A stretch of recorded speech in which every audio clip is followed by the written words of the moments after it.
In this tutorial, we're going to be using Genspark AI to create videos from text. So once you're logged in and you've made an account with the Genspark, you will be at this home page right here.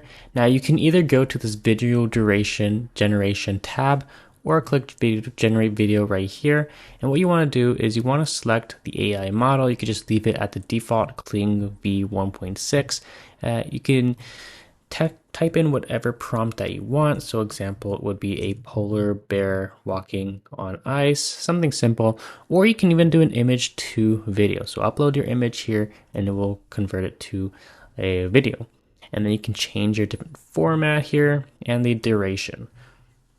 So once that's all done, so for example, I did a polar bear on ice and it took a few minutes to generate. But as you can see, here is our AI generated video. It is a polar bear walking on ice and it's very detailed. This is pretty amazing and it's very good quality for generating completely AI videos from text.